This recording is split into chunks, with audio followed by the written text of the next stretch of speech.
Sunog ang abot sa 200 bahay sa Davao City. Ang mitya ng apoy hinihinalang dahil sa pagwe-welding.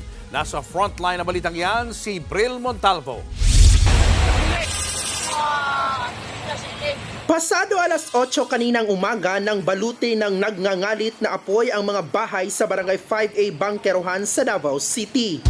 Nagbayanihan ang mga bombero at mga residente sa pag-apula ng apoy. Yung iba, umakyat pa sa bubong. Kanya-kanyang salba ng gamit ang mga residente. Buhos ng mga tubig kaso hindi agapan talaga. Yun na. Wala, maghintay na lang na kung anong mangyari. Wala na. Wala na talaga. Wala. Ito na wala na. Ubos na, wala na lahat. Manghipos gamit. Agad akong nagsalba ng mga gamit ko. Kasi dito sa may gilid ko nagsimula ang sunog. Mga damit lang ang nadala ko. Nasunog din yung boarding house ko. Pati mga alagang hayop, sinagip. Ako mga papilis. Una kong sinalba yung mga papilis ko tapos yung aso ko naman. Wala na talaga. Naabo na talaga yung bahay ko. Sa tala ng mga otoridad, aabot sa higit 200 bahay ang nasunog mula sa 2 purok. Ito na ang ika-4 na beses na nasunog ang nasabing lugar.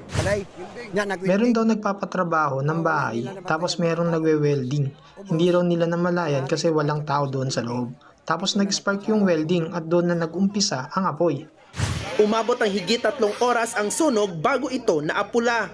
Sa ngayon, nasa gym ng barangay ang mga apektadong residente. Nagsagawa na ng assessment ang Davao City Social Welfare and Development Office para sa tulong na ibibigay ng LGU sa mga biktima. Wala namang nasaktan. Inaalam pa ang sanhi ng apoy at kung magkano ang kabuuang halaga ng pinsala. Nagbabalita mula sa Frontline, Bril Montalvo, News 5. Mga kapatid, Julius Babaw po. Iba na ang may alam at may pakialam sa panahon ngayon. Para sa frontline ng mga balita, mag-follow at mag-subscribe sa social media pages ng News 5.